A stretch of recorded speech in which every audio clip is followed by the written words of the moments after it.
Hello, everyone. Welcome to another episode of Simply UX. I'm your host, Steven. I'm joined today by myself. We're here to talk about some hard things today. There's been a lot of layoffs going on in the tech industry, gaming industry, whatnot. Microsoft last month laid off 1,900 employees from the Activision Blizzard and Xbox teams. And just this week, we heard more layoffs from PlayStation. They laid off about 900.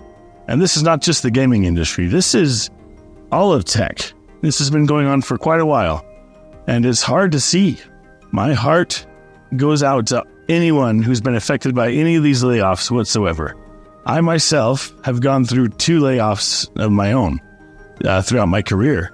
And they are hard. It doesn't matter what side of the coin you're on. There's one side where you see your friends get laid off. Your social circle in the workplace shrinks. The uncertainty causes all kinds of stress in the workplace. Your mental health declines, and the company culture just drastically decreases. And then you got the other side of the coin where you get laid off, and you have all this stress of trying to find a new job. You got family to take care of, you got kids perhaps, or just trying to survive on your own. It doesn't matter, you need a job.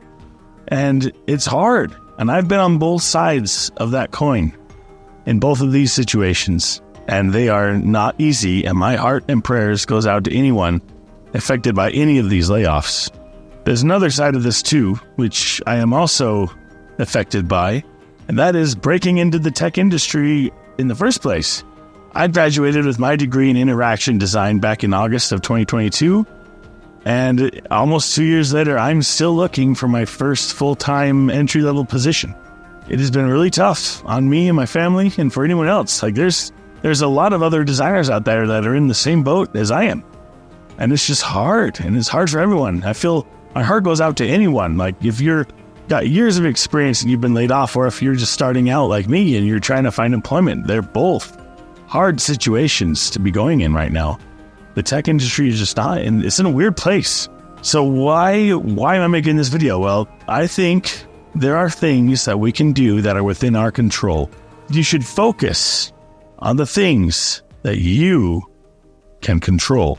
No matter what side of the coin you're on, if you've been laid off, or if you're going through layoffs, or if you're trying to break into the industry, all these tips will apply. Number 1, update your resume. There are 2 tools I discovered as I did my research for this video, and they're both really good helps for trying to get your resume to pass the ATS test. Now, the ATS is a system, it scans your resume to help the hiring process be a little bit quicker for the companies.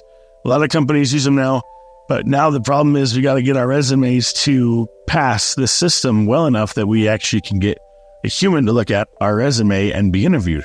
There are 2 tools that I have linked in the description below that will help you get your resume up to par, and I'll be using it myself because I just found these tools, so I'm gonna start using it too.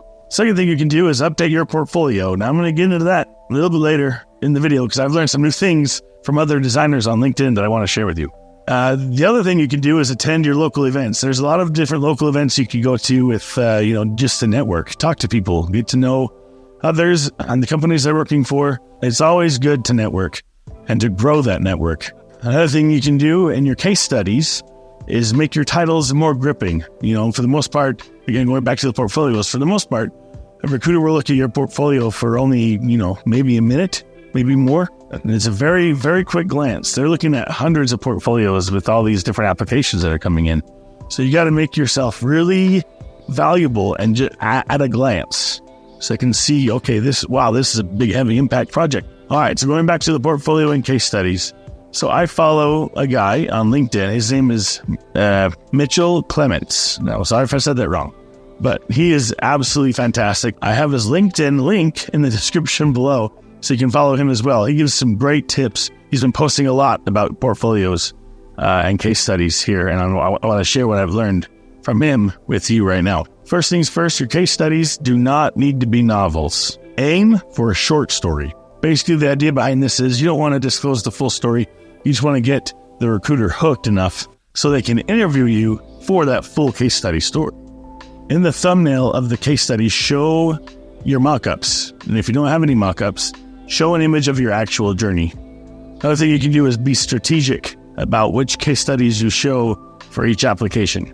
This is something I need to be better at myself. So, all these I need to do better myself. I'll be revamping everything after I make this video. Another person I wanted to point you to is a designer named Michael Curtis. He does the U design system, how you are an experience and you should design it. We are an experience to the people around us. And I've been watching all of his videos on YouTube. Link in the description below again. He gives some great advice as well.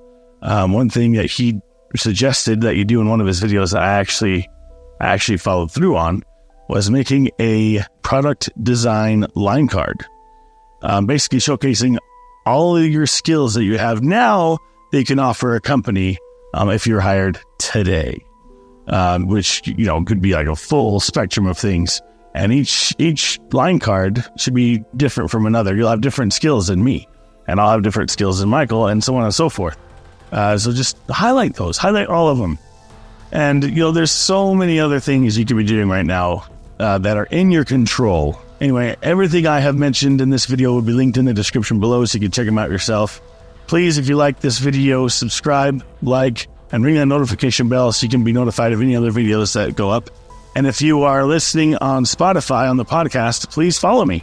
There'll be more content to come. Hopefully I can get Michael himself to come on and talk about the U design system a little bit more and introduce himself, and we can talk more about things that we can do that are in our control now to be hopefully, not jobless, not in this situation. This is not a happy situation to be in for anybody. And my heart goes out to anyone affected, again, by these layoffs or trying to find employment right now. It's just really hard. And I hope and pray that all of us can find relief in this really hard and stressful time. Anyway, guys, thank you so much for listening. And until next time, remember, it's all about the people.